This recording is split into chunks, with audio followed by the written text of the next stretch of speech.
என்பது வெறும் இலைகள் தழைகள் என்பதல்ல, நம்முடைய மூதாதையர்கள் நமக்கு அளித்த நன்கொடை. இன்றைக்கு டாக்டர் கௌதமன் அவர்கள் என்ன மூலிகையின் பயன்பாடுகளை நம்மிடையே பகிர்ந்து கொள்ள வந்திருக்கிறார் என்பதை கவனிக்கலாம். நிகழ்ச்சியில் அடுத்த பகுதியாக வரவிருப்பது பல்லாண்டு வாழ்ந்திட. அன்பான கலைஞர் தொலைக்காட்சி நேயர்களுக்கு என்னுடைய இனிமையான காலை வணக்கங்கள். இன்றைக்கி நம்ம பார்க்கக்கூடிய தாவரத்துடைய பெயர் தேஜோவதி அப்படின்னு சொல்லக்கூடிய ஒரு தாவரம். தேஜோவதி அப்படிங்கிறது பார்த்திங்கன்னா சிறு சிறு மஞ்சள் நிறமான பூக்களை கொண்டு வளரக்கூடிய ஒரு சிறு மர வகை அல்லது புதர் வகை தாவரம் அப்படின்னு சொல்லலாம். இன்றைக்கு ஆஸ்துமான்னு சொல்லக்கூடிய நுரையீரல் பிரச்சனை பெரும்பாலும் பார்த்திங்கன்னா இந்தியாவில் இருக்கக்கூடிய 100 கோடி பேரில் கிட்டத்தட்ட 10 கோடி பேர் வரையிலும் கஷ்டப்படுகின்ற ரொம்ப பெரிய பிரச்சனை இந்த ஆஸ்துமா.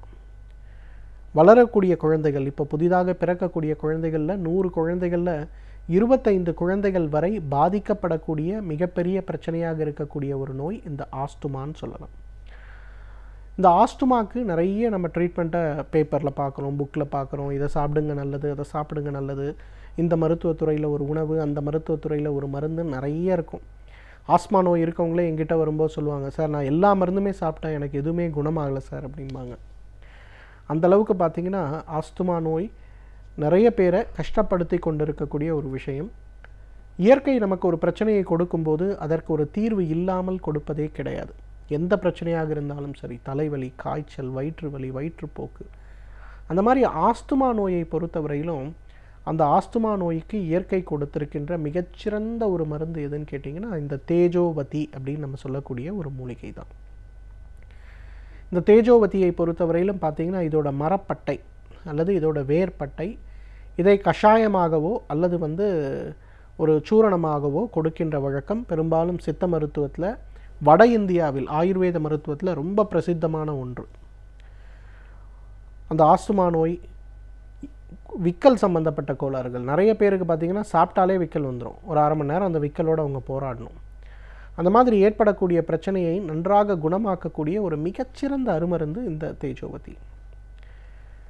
கடுமையான ஆஸ்துமா நோயாளிகள், டெய்லி என்னால் பஃப் 2 முறை 3 முறை நான் யூஸ் பண்ண வேண்டி இருக்குன்னு சொல்லக்கூடிய ஆஸ்துமா நோயாளிகள் 1 லிட்டர் தண்ணிக்கு 20 கிராம் இந்த தேஜோவதியோட சூர்ணத்தை போட்டு கொதிக்க வைத்து 1/2 லிட்டராக குறைத்து வடிகட்டி எடுக்கக்கூடிய அந்த ஒரு கஷாயத்தை 3 வேளை, காலை ஒரு முறை, மதியம் ஒரு முறை, இரவு ஒரு முறை, உணவுக்கு முன்பு அப்படிங்கிற மாதிரி எடுக்க ஆரம்பித்தாலே ஒரு 3 மாத காலத்திலேயே அந்த ஆஸ்துமா நோய் படிப்படியாக குறைந்து நார்மலுக்கு வரதை நம்ம பார்க்க முடியும்.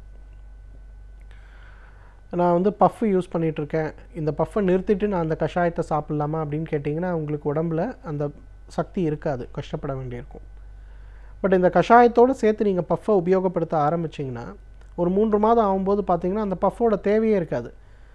நிறைய பெண்கள், வயதானவர்கள் என்கிட்ட வரும்போது சொல்லுவாங்க, காலையில் எழுந்துக்கும் போதே நான் 2 முறை அந்த உறிஞ்சானை எடுத்துக்கிறேன், திருப்பி 11 மணி, திருப்பி 4 மணி, திருப்பி 7 மணி, இந்த மாதிரி எடுத்துக்கொள்ள வேண்டிய தேவை எனக்கு இருக்குது அப்படின்னு சொல்லுவாங்க.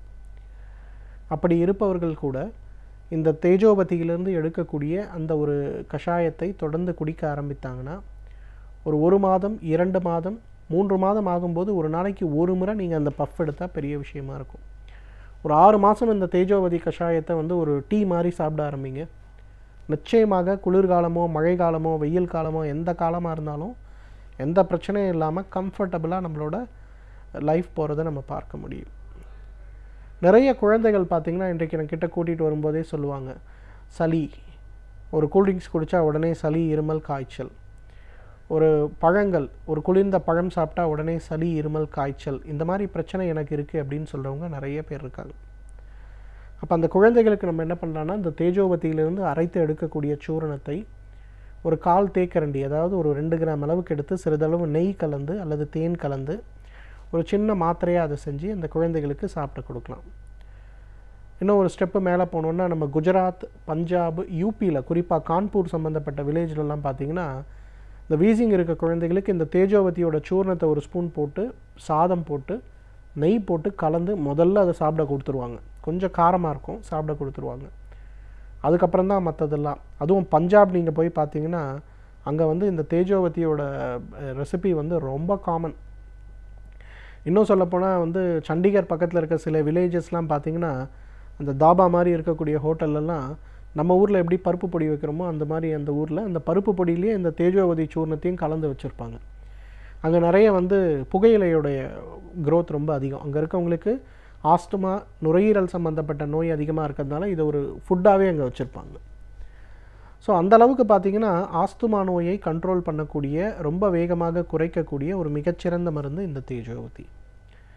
ஆஸ்துமா நோயாளிகள் எல்லாருக்குமே பார்த்திங்கன்னா மூல நோய் இருக்கிறத நம்ம பார்க்கலாம். ஒரு 100 ஆஸ்துமா நோயாளிகள் எடுத்து அவங்களோட ரெக்டல் எக்ஸாமினேஷன் பண்ணோன்னா அந்த 100ல் குறைஞ்சது 75 பேருக்கு மூல நோய் இருக்கிறத பார்க்கலாம். அந்த மூல நோய் இருக்கும்போதும் பார்த்திங்கன்னா அவங்களுக்கு ரொம்ப பெரிய அளவுக்கு பிரச்சனை என்ன ஏற்படும்னா, அவங்க மூச்சு விடும்போது ஒவ்வொரு டைமும் பார்த்திங்கன்னா அதிகமான அழுத்தம் அவங்களோட பெருங்குடலுக்கு தான் போகும். அதே மாதிரி இருமல் வரும்போது பெருங்குடல், அந்த மாதிரி ஆய் அவங்களுக்கு மெக்கானிக்கலாக மூல நோய் வரதை பார்க்கலாம். இப்போ மூல நோய்க்கு ஒரு மருந்து சாப்பிடணுமா? தேவையில்லை. இந்த தேஜோவதியுடைய சூரணத்தையே எடுத்து சிறிதளவு மோரில் போட்டு நல்லா கலந்து அதை குடிக்க ஆரம்பித்தாங்கன்னா வீசிங் வரதும் குறைய ஆரம்பிக்கிறத பார்க்கலாம். அதே மாதிரி அவர்களுடைய பைல்ஸ் தொந்தரவும் கொஞ்சம் கொஞ்சமாக குறைஞ்சி நார்மலுக்கு வரதை பார்க்கலாம். இன்றைக்கி நிறைய பேருக்கு பார்த்திங்கன்னா இந்த மலச்சிக்கல், மூல நோய் அப்படிங்கிற ஒரு தொந்தரவு. மூல நோய் இருக்கக்கூடிய ஆண்கள் பெரும்பாலும் பார்த்திங்கன்னா அவர்களுக்கு ஆண்மை குறைவு சம்மந்தப்பட்ட ஏதாவது ஒரு கோளாறு இருக்கும். அவங்களுக்கு சீக்கிரமாக விந்து வெளிவரக்கூடிய கோளாறு, அல்லது உயிரணுக்களுடைய எண்ணிக்கை குறைவாக இருப்பது, அல்லது எரெக்டைல் டிஸ்ஃபங்க்ஷன், ஒரு நாளைக்கு ஒரு மாதத்திற்கே ஒரு முறைக்கு மேலே அவங்களால உடல் உறவு கொள்ள முடியாத ஒரு சூழல் இருக்கும். அவங்களுக்கு ஆஸ்மா நோயும் இருக்கலாம், பைல்ஸும் இருக்கலாம், அதே போல் அவர்களுக்கு ஆண்மை குறைவும் இருக்கலாம். அந்த மாதிரி இருக்கக்கூடியவர்கள் கூட 3த்துக்கு 3 வகையான மருந்துகளை சாப்பிட்றத விட வெறும் இந்த தேஜோவதியிலிருந்து எடுக்கக்கூடிய சூரணம் ஒரே ஒரு தேக்கரண்டி சிறிதளவு தண்ணீர் அல்லது மோரில் கலந்து காலை ஒரு முறை உணவுக்கு முன்பு, இரவு ஒரு முறை உணவுக்கு முன்புன்னு எடுக்க ஆரம்பித்தாலே மிக வேகமாக அவர்களுடைய மூல நோய், அவர்களுடைய ஆஸ்துமா நோய் மற்றும் அவர்களுக்கு இருக்கக்கூடிய ஆண்மை குறைவு சம்பந்தப்பட்ட பிரச்சனைகள் படிப்படியாக குணமாகிறத நம்ம பார்க்க முடியும். அதே போல் இந்த ஆண்மை குறைவு சம்பந்தப்பட்ட பிரச்சனைகள் ஏற்படும் போது அவங்க உட்கொள்ளக்கூடிய மாத்திரைகளே பார்த்திங்கன்னா பெரும்பாலும் உடலில் ஆஸ்மா நோயை மூச்சு விட முடியாது, நிறைய ஹார்ட் பீட்டை இன்க்ரீஸ் பண்ணும், ஹார்ட்டோட ரேட்டை இன்க்ரீஸ் பண்ணும். அந்த மாதிரி பிரச்சனைகளில் தவிர்ப்பதற்கு இந்த தேஜோவதி ஒரு மிகச்சிறந்த மருந்து. தொண்டை சம்பந்தப்பட்ட பிரச்சனை, டான்சலைட்டிஸ் சம்பந்தப்பட்ட கோளாறுகள் இன்றைக்கு குழந்தைகளுக்கு மிக அதிகமாக ஏற்படுகின்ற கோளாறுகளில் ஒன்று. அடினாய்ட்ஸ்.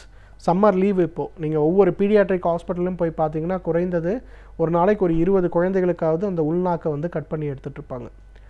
அந்த மாதிரி இருக்கக்கூடிய குழந்தைகளுக்கு கூட வேகமாக குணமளிக்கக்கூடிய ஒரு மருந்து இந்த தேஜோவதி. தேஜோவதியிலிருந்து எடுக்கக்கூடிய சூரணத்தை ஒரு தேக்கரண்டி வெந்நீர் அல்லது பாலில் கலந்து அந்த குழந்தைகளுக்கு தினசரி கொடுத்தீங்கன்னா அந்த கோல்டு சம்மந்தப்பட்ட பிரச்சனையே இல்லாமல் இருக்கலாம். எனவே நேயர்களே, இந்த தேஜோவதியை பொறுத்தவரையிலும் ஆஸ்துமா சம்பந்தப்பட்ட பிரச்சனைகளுக்கு, ஆஸ்மாவுடன் கூடி இருக்கக்கூடிய மூல நோய் மற்றும் ஆண்மை குறைவு சம்பந்தப்பட்ட பிரச்சனைகளுக்கு இயற்கை கொடுத்திருக்கின்ற மிகச்சிறந்த அருமருந்து. தகுந்த மருத்துவ ஆலோசனையின் பேரில் சரியான முறைப்படி இதை உபயோகப்படுத்தி வந்தோமேயானால் நம்மாலும் பல்லாண்டு காலம் ஆரோக்கியமாக வாழ்ந்திட முடியும். எழுத்தாளர் மனுஷபுத்திரன் அவர்கள் ஒவ்வொரு நாளும் நம் சமூகத்தில் நடக்கும் பிரச்சனைகளை நம் கண்முன் வைத்து அவற்றிற்கான தீர்வுகளையும் நம்மிடையே பேசிக் கொண்டு வருகிறார். அந்த வகையில் இன்றைக்கு என்ன சமூக பிரச்சனையை கொண்டு வந்திருக்கிறார் என்பதை கவனிக்கலாம். நிகழ்ச்சியில் அடுத்த பகுதியாக வரவிருப்பது தீதும் நன்றும்.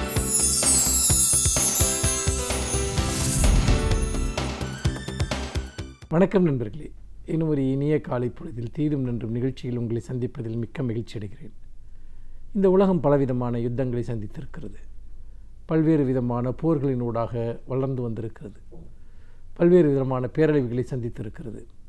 ஆனால் இன்றைய நவீன யுகத்தில் யுத்தத்தினுடைய வழிமுறைகள் என்பது மாறிவிட்டன.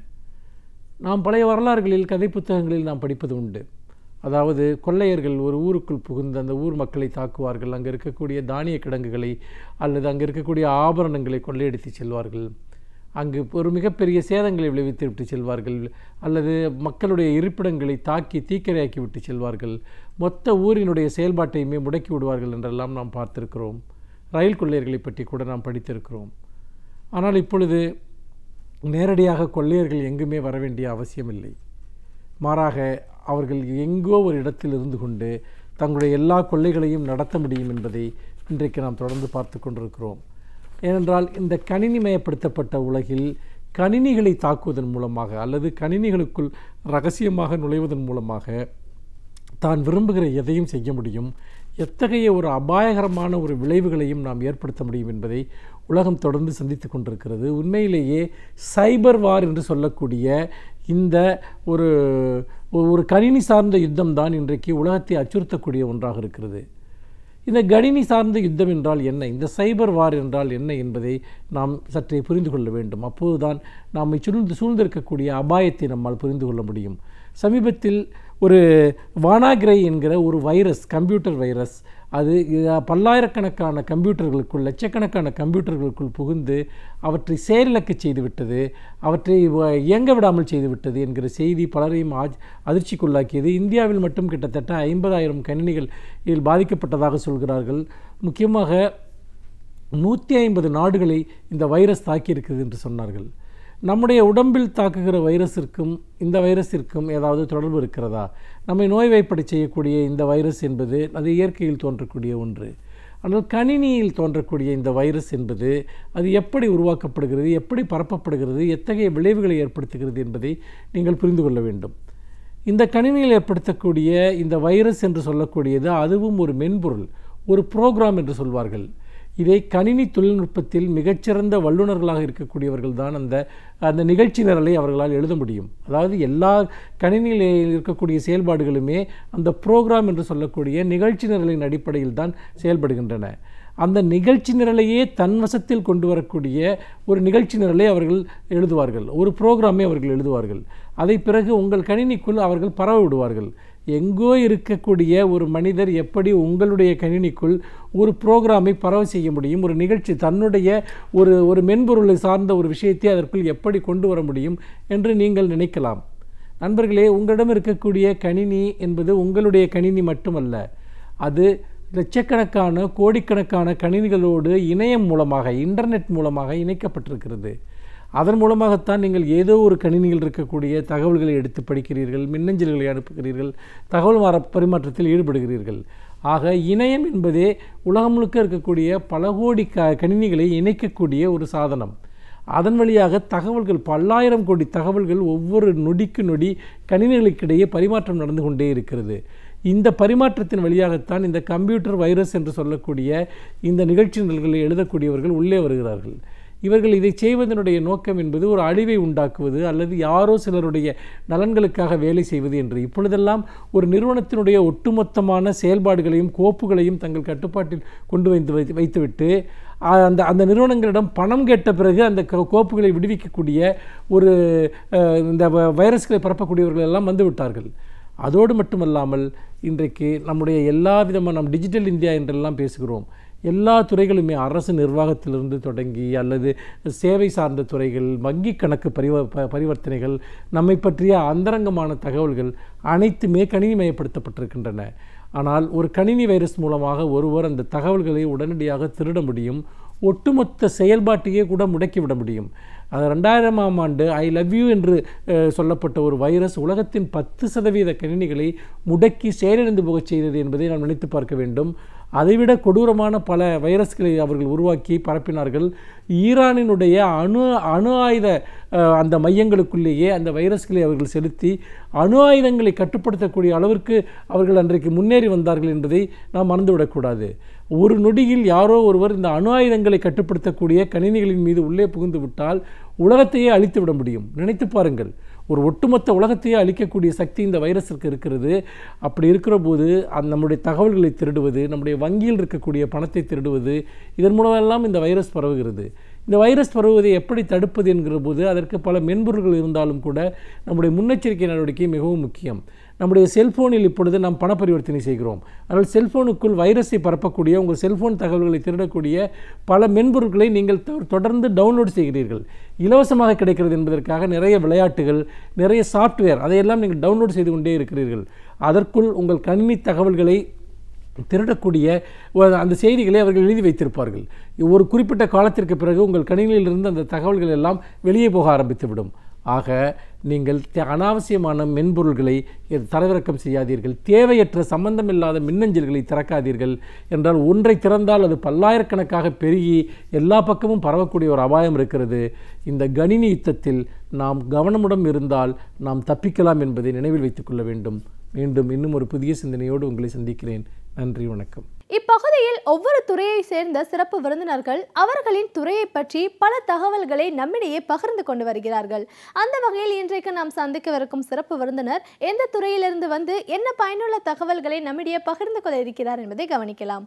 நிகழ்ச்சியில் அடுத்த பகுதியாக வரவிருப்பது சிறப்பு விருந்தினர்.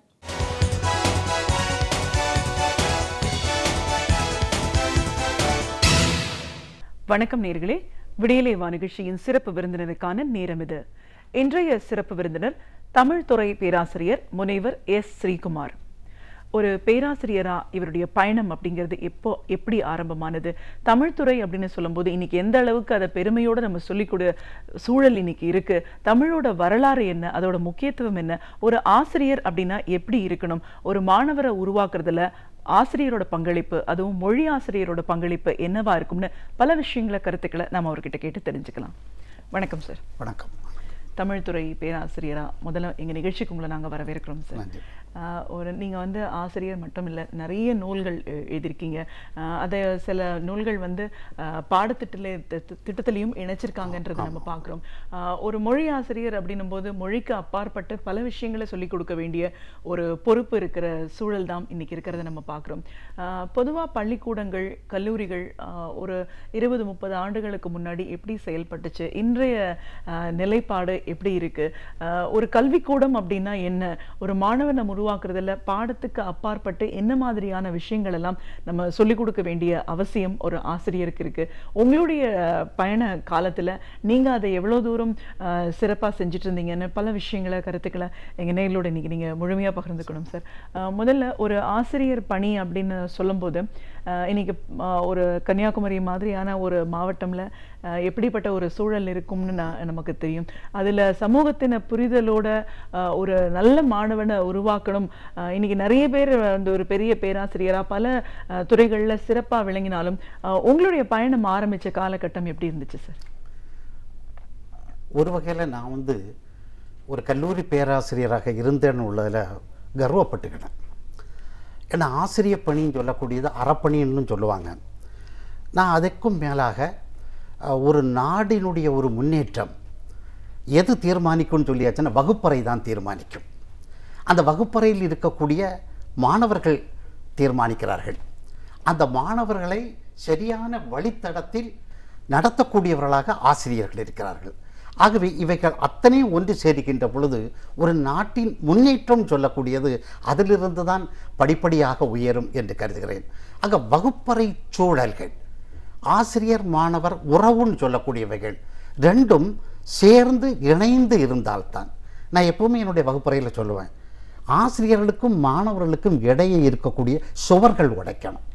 அங்கே வந்து ஒரு ஆண்டான் அடிமை சொல்லக்கூடிய மனோபாவம், இந்த மனோபாவம் தகர்த்தறியணும். இல்லை, நம்மளை நம்பி வந்திருக்கக்கூடிய மாணவர்கள், நாம் அவர்களையும் நம்பணும், அவர்கள் நம்மையும் நம்பணும்.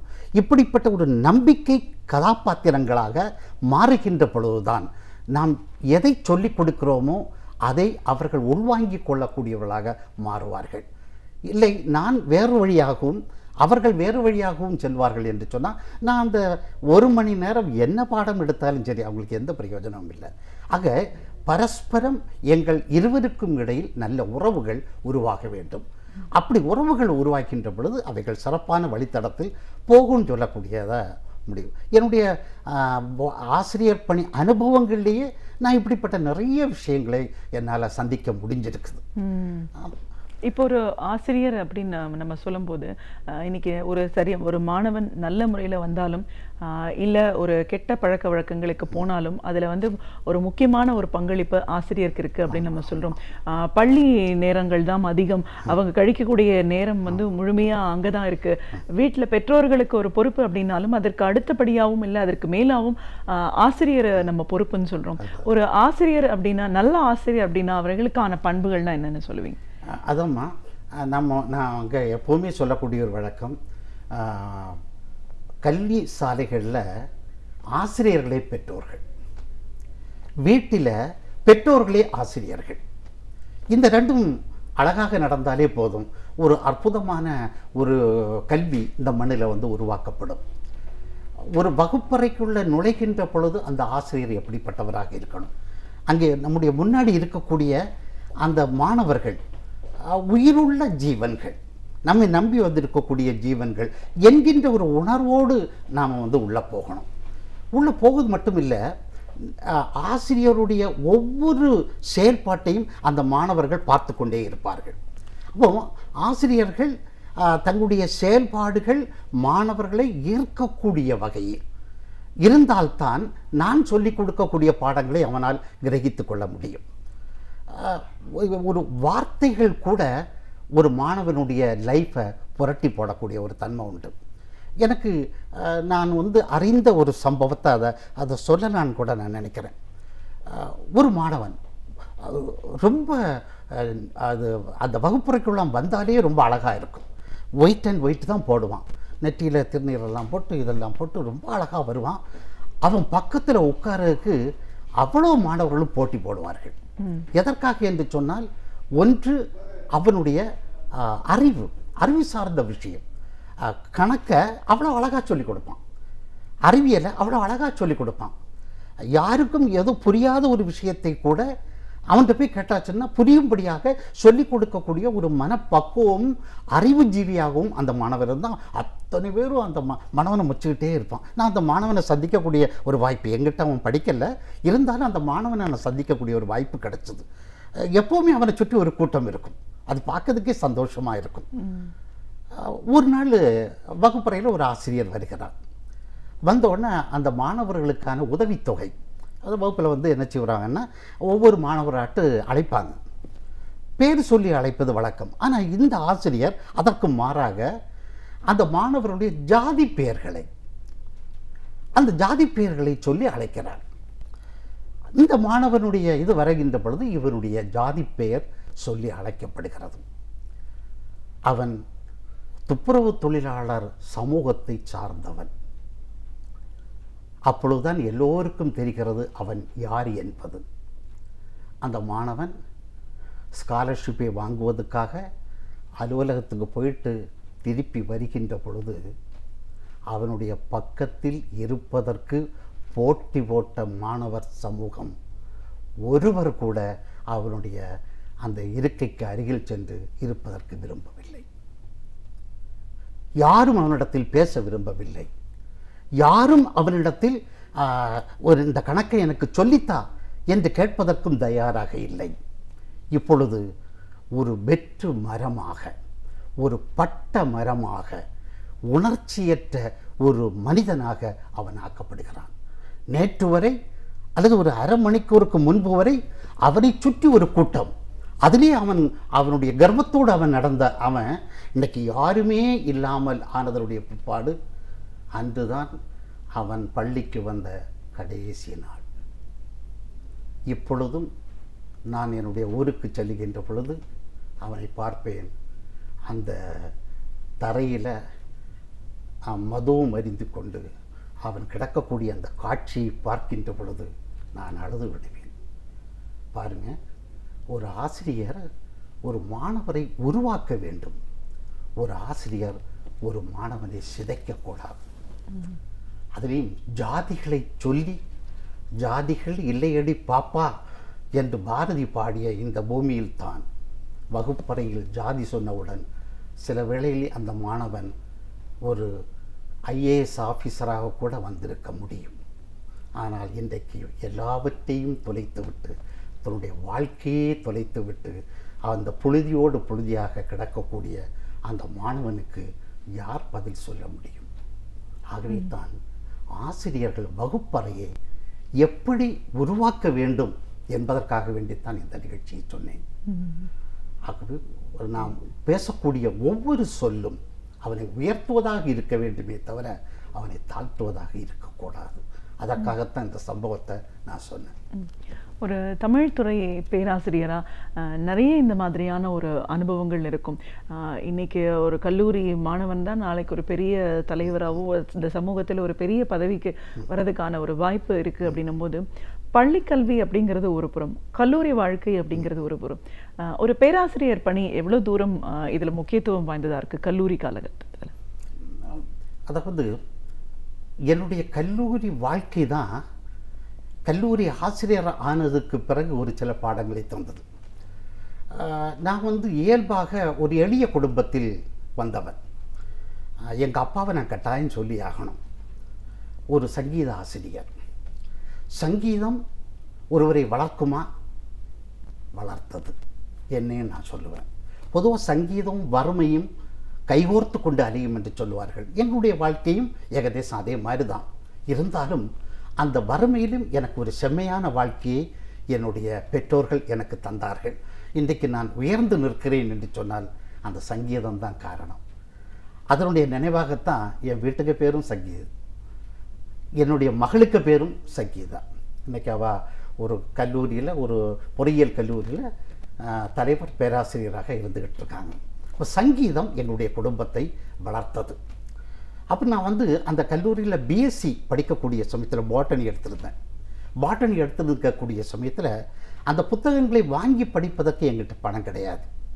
அப்போ என்னுடைய பேராசிரியர், அவரை நான் இன்றைக்கும் மறக்க மாட்டேன். அவர் என்னன்னா புக் பேங்க் சிஸ்டம்னு சொல்லக்கூடிய ஒன்றை கொண்டு வந்தார். அப்போ வாங்கி படிக்க முடியாத அந்த புத்தகங்களை இந்த புக் பேங்கின் மூலமாக நான் எடுத்து படிக்க முடியும். அப்படி படித்ததனுடைய ஒரு விளைவு தான் நான் வந்து அதில் நல்ல மதிப்பெண்ணோட என்னால் வர முடிந்தது. எம்எஸ்சிக்கு போனோம். ஆனால் எம்எஸ்சிக்கு போகணுன்னா அதுக்குள்ள வசதி என்கிட்ட இல்லை. ஆனால் தமிழில் எனக்கு ரொம்ப ஆர்வம் உண்டு. நம்முடைய பங்களாதேஷ் பிரிஞ்ச சமயத்தில் கல்லூரி மாணவர்களுக்கான தமிழ்நாடு அளவில் ஒரு போட்டி நடத்துனாங்க. நான் போய் எழுதின ஒரு கவிதை, தலைப்பு வந்து வங்கம் அலறுகிறது. அது எனக்கு முதல் பரிசை பெற்றுக் கொடுத்தது. இதுதான் தமிழோடு எனக்குள்ள ஒரு நெருக்கம்.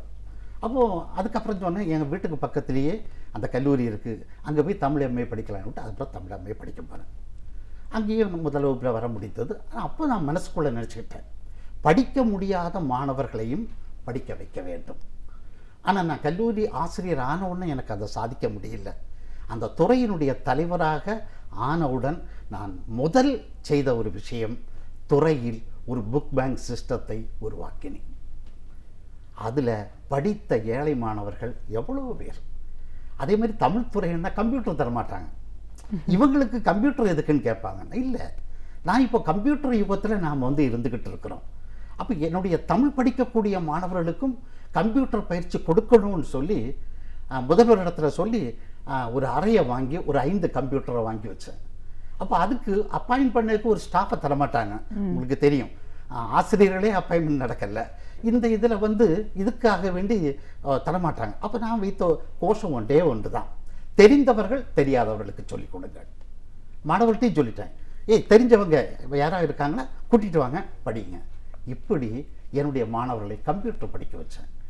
என்னுடைய புத்தகங்களை எல்லாம் கொண்டு வந்து அந்த லைப்ரரியில் கொண்டு போட்டேன். யார் வேணாலும் எப்பொழுது வேண்டுமென்றாலும் வந்து படியுங்கள்.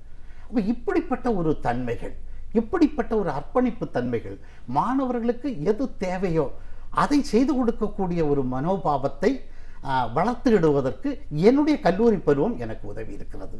என்னுடைய ஆசிரியர் எனக்கு உதவி இருக்கிறார். அதை நான் என்னுடைய மாணவர்களுக்கு செய்கின்ற பொழுது எனக்கு வரக்கூடிய சந்தோஷம், எனக்கு நல்ல ஆசிரியர்கள் எனக்கு கிடைத்தார்கள், எனக்கு ஒரு நல்ல ஒரு வழிகாட்டுதல் இருந்தது. ஆகவே என்னுடைய மாணவர்களுக்கும் என்னால் வழிகாட்ட முடிந்தது. ஒரு புஸ்தகம் கூட வாங்கியதுக்கு என்கிட்ட பணம் இல்லாமல் இருந்த காலங்கள் உண்டு. எம்ஏ படிக்க சமயத்தில் ஆசிரியர் கேட்டார், எத்தனை புத்தகம் வாங்கியிருக்கேன்னு கேட்டார். ஒரு புத்தகமே வாங்கலை. ஆனால் இன்றைக்கு என்னுடைய 24 புத்தகங்களில் 10க்கும் மேற்பட்ட புத்தகங்கள் பல்கலைக்கழகத்தில் பாடத்திட்டமாக இருக்கிறது என்று சொல்லுகின்ற பொழுது நான் உண்மையிலேயே கர்வப்பட்டுக் கொள்கிறேன். லட்சக்கணக்கான மாணவர்கள் படிக்கிறார். அப்போ நாம் நம்மை வளர்த்து கொள்ள வேண்டும், தகவமைத்து கொள்ள வேண்டும்.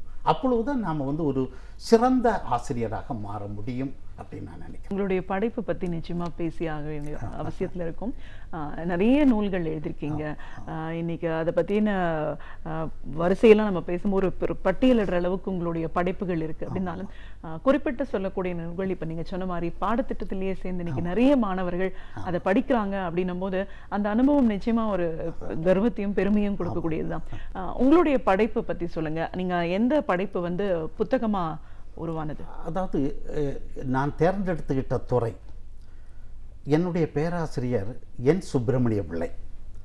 நவீன இலக்கியத்தில் என்னை வந்து வழிப்படுத்தினது அவர் தான். ரொம்ப கடினமாக இருந்த பகுதிகள், நவீனத்துவத்தை எனக்கு எளிமைப்படுத்தி சொன்னதனுடைய விளைவு நான் பிற்காலத்தில் வந்து ஒரு ஒரு நவீனத்தை சொல்லிக் கொடுக்கக்கூடிய புத்திலக்கியங்களை சொல்லிக் கொடுக்கக்கூடிய ஒரு ஆசிரியராக நான் வந்து மாற முடிந்தது அப்படின்னு நான் நினைக்கிறேன். எனக்கு அதுலேயும் ஒரு அனுபவம் உண்டு. என்னென்னா கவிதை எழுதுவேன். கவிதை எழுதிக்கிட்டு என்னுடைய ஆசிரியர்கிட்ட போய் சொல்லுவேன், கேட்பேன், சார் இதை கொஞ்சம் பார்த்து தாருங்க சார்.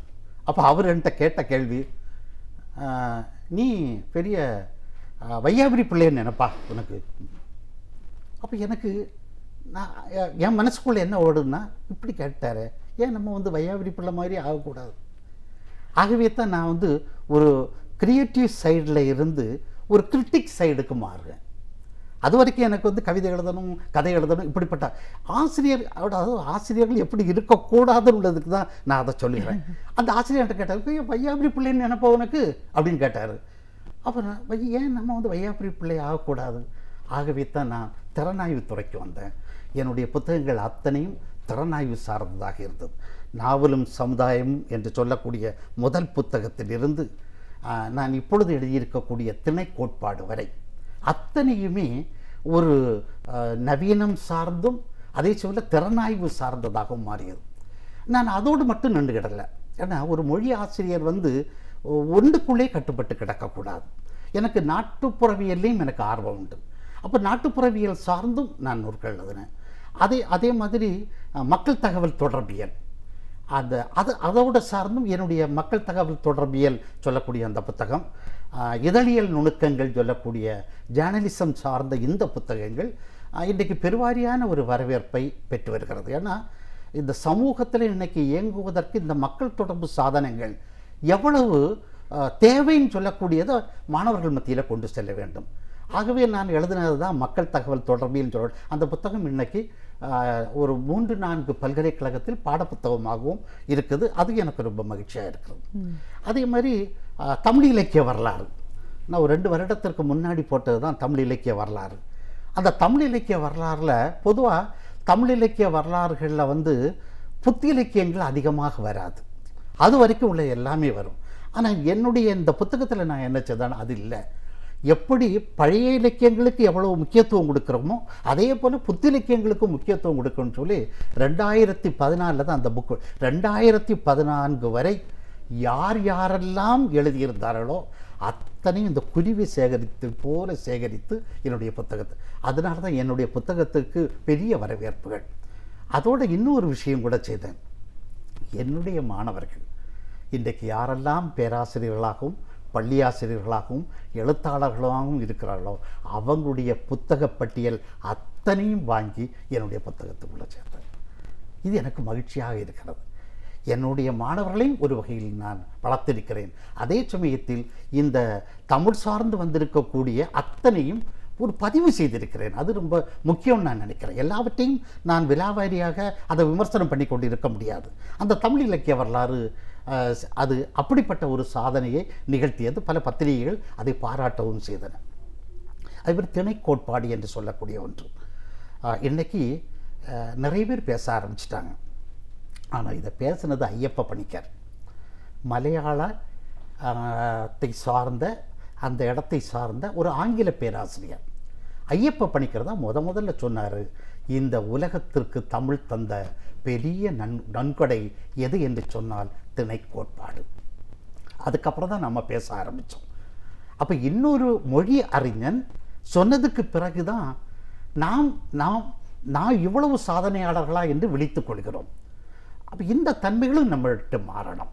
நம்முடைய மொழி எவ்வளவு பெருமையானது, எவ்வளவு வலிமையானது என்பதை நாமே கண்டுபிடிக்கக்கூடியவர்களாக மாறுகின்ற பொழுதுதான், அதை பிறரிடத்தில் சொல்லுகின்ற பொழுதுதான் நம்முடைய மொழியினுடைய வளப்பத்தை பற்றி அறிய முடியும். அந்த எப்படி அந்த மொழியும் சமூகத்தையும் வைத்துக்கொண்டு ஐரோப்பிய நாடுகளில் நவீனத்துவம் என்று சொல்லக்கூடிய ஒன்றை நவீனத்துவம் பின்னை காலனியம் இப்படியெல்லாம் அவங்க பேசினாங்களோ அதே போல் தமிழ் சார்ந்து ஒரு கோட்பாடு உருவாக்கப்படுகிறது. அது திணை கோட்பாடு. இன்றைக்கு உலகம் முழுக்க இருக்கக்கூடிய எந்த இலக்கியத்துக்குள்ளேயும் நுழைவதற்கு நம்முடைய திணை கோட்பாடு தான் முக்கியத்துவம் வாய்ந்ததாக விளங்குகிறது. அப்போ நம்முடைய மொழி எவ்வளவு வலுவானது நாம் சொல்ல மறந்தோம். எதை சொல்ல வேண்டுமோ அதை சொல்ல மறந்தோம். அதை ஞாபகப்படுத்தியவன் இன்னொரு மொழி அறிஞனாக இருந்தாலும் கூட அதன் பிறகு நாம் விழித்து கொண்டிருக்கிறோம் என்பதற்காக வேண்டி நான் எழுதின அந்த புத்தகம்தான் தமிழில் திணைக்கோட்பாடு. அதே போல் தான் செம்மொழி சிந்தனை என்கின்ற இன்னொரு புத்தகம். அந்த புத்தகம் பெங்களூர் பல்கலைக்கழகத்தில் கூட புத்தகமாக இருந்தது. செம்மொழி எவ்வளவு இன்றைக்கி நம்மளை எப்படிப்பட்ட ஒரு உயர்ந்த இடத்துல நம்ம கொண்டு வைத்திருக்கிறது. இதை கால்டுவெல் தான் முதல்ல நம்மள்கிட்ட சொல்கிறாரு. நம்முடைய மொழி செம்மொழி என்பதை 1856 நினைக்கிறேன். அப்போ அவர் சொல்லுகிறார் உயர்தனி செம்மொழி அப்படின்னு நம்முடைய கால்டுவெல் சொன்னபோது தர்ஜிமா கலைஞர் சொல்லுகிறார் 1893 வாக்கில்னு நினைக்கிறேன். அந்த சமயத்தில் அவரும் சொல்கிறார் ஆம் நம்முடைய இது செம்மொழி என்று சொல்லப்பட்டதுக்கு பிறகு இன்றைக்கு நாம் உலகம் தெரிந்தவர்களாக ஒரு 70-80 நாடுகளுக்கு மேல் பேசப்படக்கூடிய ஒரு மொழியாக நம்முடைய தமிழ் மொழி இன்றைக்கு மாற்றம் கொண்டிருக்கிறது என்று சொன்னால் தமிழ் மொழி எவ்வளவு வலுவானது. அப்போ இதை நாம் எல்லா இடத்திலும் கொண்டு செல்ல வேண்டும். நாம் நமக்குள்ளே பேசி மகிழ்ச்சி கொண்டிருப்பதை விட என்னுடைய மொழி எவ்வளவு ஆக்கமானது, எவ்வளோ ஊக்கத்தை எனக்கு தந்திருக்கிறது. இந்த உலகத்துக்கு தானே யாதும் ஊரே யாவரும் கேளீர். இதுக்கு மேலே ஒரு சொல்ல நம்ம கண்டுபிடிக்க முடியுமா? எத்தனை அந்த பழைய சங்க காலத்தில் அவன் சொல்லுகிறான் யாதும் ஊரே யாவரும் கேளு. வேறு எந்த மொழியாவது இப்படி சொல்லியிருக்கிறான்? நம்முடைய தமிழ் மொழி தானே சொல்லியிருக்கிறது. இப்படிப்பட்ட விஷயங்களை சமூகம் சார்ந்த இந்த சமூகத்தை உயர்த்தக்கூடிய அந்த வரிகளை எல்லாம் நாம் கொண்டு செல்லுகின்ற பொழுதுதான் நம்முடைய மொழி எவ்வளவு உயர்வானது என்று நாம் கருத முடியும். கண்டிப்பாக சார். மொழி பற்றின ஒரு புரிதல், நம்ம தமிழ் மொழியை பற்றி பேசும்போது உலக அளவில் எல்லோராலும் ஏற்றுக்கொள்ளப்பட்ட ஒரு விஷயம். இதோட தொன்மை, இதோட மேன்மையை பற்றி நிறைய பேர் தெரிஞ்சிருந்தாலும் இன்னைக்கு தாய்மொழி கல்வி இல்லாததுனாலேயோ தமிழ் மொழி பற்றின ஒரு முழுமையான புரிதல் இல்லாதனாலேயோ இந்த இளைய தலைமுறையினர் இதை பற்றின வரலாறு தெரியாமல் இருக்காங்க. ஒரு மொழி பற்றின ஒரு முழுமையான புரிதலுக்கு இதோட வரலாறு எவ்வளோ முக்கியத்துவம் வாய்ந்தது சார்? அதாவது இன்றைய காலகட்டத்தை நான் பார்த்தாச்சுன்னா எனக்கு வருத்தமாக இருக்குது. இதுக்கு நம்முடைய யார் காரணம், நான் யாரையும் நான் குறிப்பிட்டு சொல்ல விரும்பவில்லை. நான் காரணமாக இல்லைன்னு மட்டும் என்னால் சொல்ல முடியும். ஆனால் பலர் காரணமாக இருக்கிறார்கள். உதாரணத்துக்கு இன்னைக்கு மத்திய நிறுவனத்தினுடைய பள்ளிகள், இதை நான் சொல்ல முடியும். என்னுடைய பேரன் அந்த பள்ளியில் தான் படிக்கிறார். அங்கே முதல்ல இருமொழி திட்டத்தை நம்ம கொண்டு வந்தோம். அதன் பிறகு மும்மொழி திட்டம் கொண்டு வர வேண்டும் என்று சொல்லி அதுவும் கொண்டு வந்தாச்சு. எங்கன்னா மத்திய நிறுவன பள்ளிகளில் பேர் கூட சொல்லலாம்னு நினைக்கிறேன், கேந்திர வித்யாலய பள்ளிகளில் அங்கே ஆங்கிலம் படித்தாக வேண்டும், இந்தி கட்டாயம். அதன் பிறகு வைக்கப்பட்டிருந்த மொழி ஜெர்மன். இப்போ அதை மாற்றிட்டு சான்ஸ்கிரிட் என்கின்ற பாடத்தை கொண்டு வந்திருக்கிறார்கள். தமிழ்நாட்டில் இருக்கக்கூடிய மாணவர்கள் தமிழே படிக்காமல், நீங்கள் ஆங்கிலத்தை வச்சுட்டு போங்க, உலக தொடர்பு மொழின்னு வச்சுட்டு போங்க, இந்தியாவினுடைய தொடர்பு மொழின்னு கூட வச்சுட்டு போகலாம். ஆனால் தமிழ்நாட்டில் இவருடைய தாய்மொழி, தமிழ்நாட்டில் பிறந்த அல்லது தமிழ்நாட்டில் வாழ்ந்து கொண்டிருக்கக்கூடியவர்கள் தமிழை படிக்காமலேயே ஒரு பட்டத்தை பெறுவது என்று சொல்லக்கூடியது நம்முடைய மொழிக்கு நாம் செய்யக்கூடிய துரோகம்னு நான் நினைக்கிறேன். அப்போ இதை பற்றி யாருமே அதிகம் பேசுகிறது மாதிரி தெரியல. ஆனால் அவங்க ஜெர்மன மொழியை மாற்றிட்டு அங்கே தமிழ் வைத்திருக்கலாம். மற்ற மாநிலங்கள் எல்லாம் கர்நாடகாவில் கர்நாடகம் படித்தே ஆக வேண்டும். அது யாராக இருந்தாலும் சரி, கேரளாவில் யாராக இருந்தாலும் சரி, எங்கிருந்து பிழைப்பதற்காக வந்திருந்தாலும் சரி, அவங்க அந்த பள்ளியில் மலையாளம் படிக்காமல் அவருக்கு போக முடியாது. ஆனால் நாம் தமிழை பற்றி பேசக்கூடிய இந்த இடத்தில் மூன்றாவது மொழியாக வருவதற்கு கூட தமிழ் இல்லாமல் இருக்கிறது என்பதை நினைக்கின்ற பொழுது நொந்து வெந்து போகின்றோம். அப்போ இதை நம்முடைய எல்லோரும் கண்டுகொள்ள வேண்டும். இதற்கு எதிரான நம்முடைய எதிர்ப்பு குரலை வலுவாக செலுத்தவில்லை என்று சொன்னால் இன்றைக்கு உலக நாடுகள் யுனெஸ்கோ அச்சுறுத்தி கொண்டிருக்கின்றது. அழியும் மொழிகளில் ஒன்றாக தமிழும் இருக்கும் என்கின்ற அறைவுகோல்கள் வந்து கொண்டிருக்கிறது. போகின்ற போக்குகளை பார்த்தால் அதற்கு முன்பாகவே வந்துவிடுமோ என்கின்ற ஒரு தோற்றம் நிலவுகிறது. நம்முடைய மொழி அழியும் மொழி அல்ல, காலந்தோறும் தன்னை தகவமைத்து கொண்டு வந்த மொழி. சங்க இலக்கியம் தொடங்கி இன்றைக்கு வர எவைகள்லாம் புதுதாக வருகிறதோ அதை அத்தனையும் உள்வாங்கக்கூடிய ஒரு மொழி எது என்று கேட்டால் நான் தமிழ் தான் சொல்லுவேன். அப்படிப்பட்ட தமிழ் இந்த தமிழே படிக்காமல் தமிழ்நாட்டில் வாழ்வது என்று சொல்லக்கூடியது சரியல்ல. இதற்கு எதிராக நாம் அத்தனை பேரும் குரல் கொடுக்க வேண்டும். தமிழை கட்டாயம் தமிழ்நாட்டில் வாழ்கின்றவர்கள் படிக்கும் மொழியாக, பயன்பாட்டு மொழியாக, ரொம்ப முக்கியமான ஒரு விஷயம் பயன்பாட்டு மொழி. நிறைய இடங்கள்ல இன்னைக்கு தமிழே இல்லையே. எங்கே நிறைய இடங்கள்ல முக்கியமான இடங்கள்ல எல்லாம் தமிழ் பயன்படும் மொழியாக இல்லை. இந்த பயன்படும் மொழியாக, அது வீட்டு மொழியாக, வீதி மொழியாக, நாட்டு மொழியாக, கல்வி மொழியாக மாற்றுகின்ற பொழுதுதான் நாம் நம்முடைய தமிழ் உயர்வான தமிழ், உலகம் முழுக்கையும் பரவி இருக்கக்கூடிய தமிழ், நல்லதை இந்த மண்ணிற்கு சொன்ன இந்த மொழி உயர்த்துவமாக வாழ வேண்டும் என்று சொன்னால் நாம் ஜாக்கிரதையாக இருக்க வேண்டும். கண்டிப்பாக சார். தமிழ்நாட்டில் ஒரு மொழி பாடமாக படிக்கிறதுக்கு கூட இல்லாத ஒரு சூழல் இருந்தது வேதனையான ஒரு விஷயம். அதை மாற்ற வேண்டிய அவசியமான கட்டத்தில் இருக்கும். ஒரு பேராசிரியர், தமிழ்துறை தலைவர் அப்படிங்கிற முறையில் உங்களுடைய காலகட்டம் எப்படி இருந்துச்சு? ஒரு ஆசிரியர் அப்படின்னா அவங்க எப்படி இருக்கணும்? ஒரு மாணவனை மேன்மை நிலைக்கு கொண்டு போக வேண்டிய ஒரு கடமை ஆசிரியருக்கு எவ்வளோ தூரம் இருக்குது? அது உங்களுடைய பணிக்காலத்தில் நீங்கள் எவ்வளோ தூரம் சிறப்பாக செஞ்சுட்டு இருந்தீங்க? உங்களுடைய படைப்புகள் அப்படின்னு உங்களுடைய அனுபவங்கள் சார்ந்த பல விஷயங்களை எங்களோட நீங்கள் முழுமையாக பகிர்ந்ததுக்கு நன்றி. நன்றி. பேராசிரியர் சுபவீரபாண்டியன் அவர்கள் பல்கலைக்கழகங்களில் இருக்கும் புத்தகங்களிலிருந்து நாம் படித்து தெரிந்து கொள்ள வேண்டிய அத்தனை தகவல்களையும் அழகிய தமிழில் தொகுத்து ஒவ்வொரு நாளுமே இனிமையாக வழங்கி கொண்டிருக்கிறார். அந்த வகையில் இன்றைக்கு நமக்காக என்ன தகவல்களை கொண்டு வந்திருக்கிறார் என்பதை கவனிக்கலாம். நிகழ்ச்சியில் அடுத்த பகுதியாக வரவிருப்பது ஒன்றே சொல் நன்றே சொல்.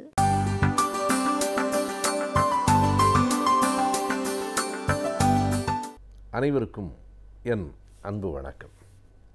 அண்மையில் யரமானம் என்னும் ஒரு கவிதை நூலை படிக்கிற வாய்ப்பு கிடைத்தது. சதுர வடிவில் அமைந்திருக்கிற அந்த கவிதை நூலில் எந்த கவிதைக்கும் தலைப்புகள் இல்லை. ஒவ்வொரு பக்கத்தில் ஒவ்வொரு கவிதை என்கிற முறையில் அது அமைக்கப்பட்டிருக்கிறது. அந்த புத்தகத்தில் முதல் பக்கத்திலிருந்து கடைசி பக்கம் வரைக்கும் இருக்கிற ஒரு ஒற்றுமை என்ன என்றால், முழுக்க அந்த கிராமத்து பேச்சு நடையில் அந்த கவிதை அமைந்திருக்கிறது. எனவே அந்த கவிதையினுடைய சாரம், செய்தி என்ன என்று நாம் சொல்லலாமே தவிர, அந்த கவிதையின் அழகை, நயத்தை அப்படியே உள்வாங்கிக் கொள்ள வேண்டுமென்றால் அந்த கவிதை வரிகளை அதே மொழி நடையில் படித்தால் மட்டுமே நாம் பெற முடியும். கங்கை கொண்ட சோழபுரம் என்கிற பகுதியில் மீன் சுருட்டி என்கிற ஊரிலிருந்து ஒரு 3 கிலோமீட்டருக்கு அருகில் இருக்கிற ராஜேந்திர சோழனால் கட்டப்பட்ட அந்த கங்கை கொண்ட சோழபுரம் என்னும் ஊரில் வாழ்கிற கவிஞர் வினயன் என்னும் ஒருவர் அதனை எழுதியிருக்கிறார். அதே ஊரில் மளிகை கடை வைத்திருக்கிற அவர் எழுதியிருக்கிற கவிதைகள் மக்களின் மொழியில் அமைந்திருக்கின்றன. ஆனால் மிக ஆழமான உணர்ச்சிகளை, தெளிவான புரிதல்களை கொண்டவையாக அவை இருக்கின்றன. மணல் வீடு பதிப்பகம் அந்த புத்தகத்தை வெளியிட்டிருக்கிறது. அவரே சொல்லுகிறார், கங்கை கொண்ட சோழபுரத்தில் நிழல் விடாத கோபுரம் என்று சொல்லுகிறோமே, அந்த கோபுரத்தின் அளவு கூட இல்லாத ஒரு குடிசையில் நான் வாழ்கிறேன் என்று தன்னை பற்றிய அறிமுகத்தோடு தான் அந்த கவிதை நூல் தொடங்குகிறது. அந்த ஊர் புறத்தை சார்ந்து பேச்சு வழக்கு அப்படியே ஓர் இலக்கியமாக பதிவாகி இருக்கிறது. அந்த கவிதை நூலில் கிராமத்து மக்களின் வாழ்க்கை ஒரு பக்கம் சொல்லப்பட்டிருக்கிறது என்றால், இன்னமும் மண்டி கிடக்கிற அறியாமைக்கு எதிரான ஒரு போர் கருவியாகவும் அந்த கவிதைகள் அமைந்திருக்கின்றன என்று சொல்ல வேண்டும். தன்னை பற்றிய முதல் அறிமுகமாக அவர் ஒரு சிறு கவிதையை எழுதியிருக்கிறார். இடுப்பில் தங்காத கால் சட்டையை மேலே இழுத்து சுருட்டி மடித்து விட்டு கொண்ட நானே கவிதை நூல் எழுதுகிறேன் என்றால் ஊர் மாறாமலா இருக்கிறது என்கிற கேள்வியோடு அந்த கவிதை தொடங்குகிறது. நமக்கும் அந்த அனுபவம் உண்டு. சின்ன வயதில் இடுப்பில் தங்காத கால் சட்டையை மேலே இழுத்து சுருட்டி விட்டு கொள்ளுகிற ஒரு அனுபவம் ஆண் பிள்ளைகள் பலருக்கும் இருக்கும். அப்படி இருந்த நானே இன்றைக்கு ஒரு கவிதை நூலையே வெளியிடுகிறேன் என்றால் ஊர் என்ன மாறாதா என்ன என்று அவர் கேட்கிற போது ஒரு நம்பிக்கை வருகிறது. ஒரு கோடியில் இருக்கிற, கிராமத்தில் இருக்கிற ஒருவர் கூட இத்தனை அழகான சிந்தனைகளோடு கவிதை நூலோடு வெளிவர முடியும் என்றால் யார் ஒருவராலும் கவிதை எழுத முடியும்? இந்த நாடு அறிவுத்தளத்தில் மேலேறும் என்கிற அந்த நம்பிக்கையோடு தான் அந்த கவிதைகள் தொடங்குகின்றன. இறந்து போன தன் அப்பாவை பற்றி, ஒரு மரண வீடு பற்றி அவர் எழுதியிருக்கிற கவிதைகளெல்லாம் படித்து பார்க்கிற போது நமக்கே வந்திருக்கிற அனுபவமாகத்தான் தோன்றுகின்றன. அப்பா இறந்து போய்விட்டார், எப்படி அந்த இறுதி நிகழ்வு நடந்தது என்பதை அந்த கவிதை வரிகளிலேயே படித்தால்தான் அழகு. எப்படியெல்லாம் ஒரு துக்க வீட்டில் நடக்குமோ அவைகளையெல்லாம் சொல்லி கடைசியில் பாடையில் வைத்து அப்பா போய் நெடுநாட்களுக்கு பிறகு ஒரு பகல் உறக்கத்தில் உன் மவ பேரென்ன என்று கேட்டதோடு சரி என்று அந்த கவிதை முடிகிறது. அப்பா இறந்து போய்விட்டார்.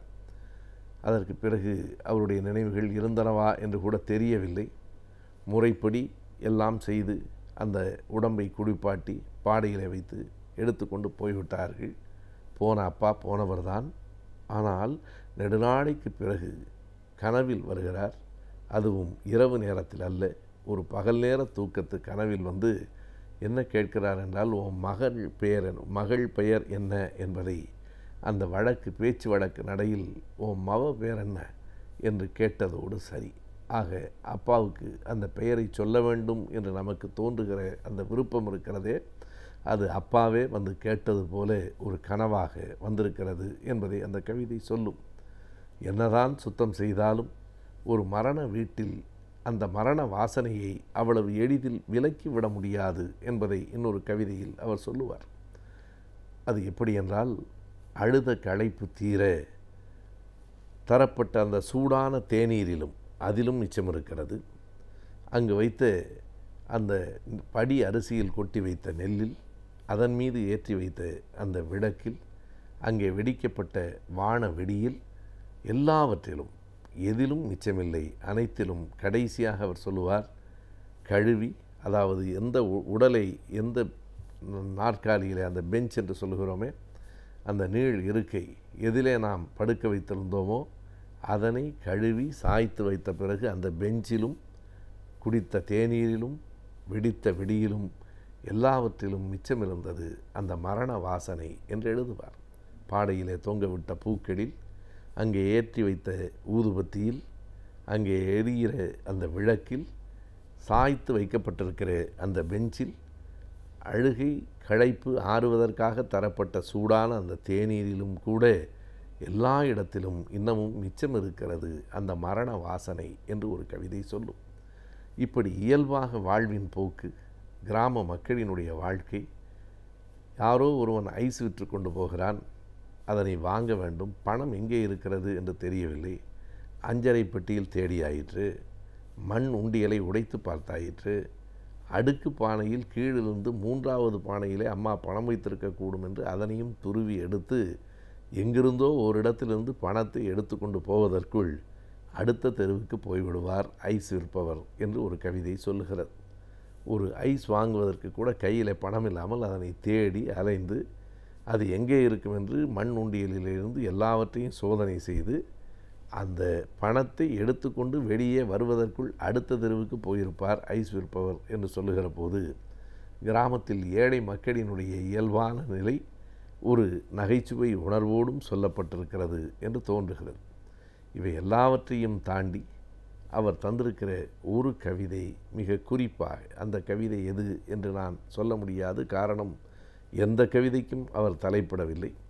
எனவே அந்த நூலில் இருக்கிற ஒரு கவிதை இந்த சமூக ஏற்றத்தாழ்வுகள், சமூக அடுக்குகள் பற்றி மிகச் சுருக்கமாக, ஆனால் அதே நேரத்தில் மிக கூர்மையாக ஒரு செய்தியை குறிப்பிடுகிறது.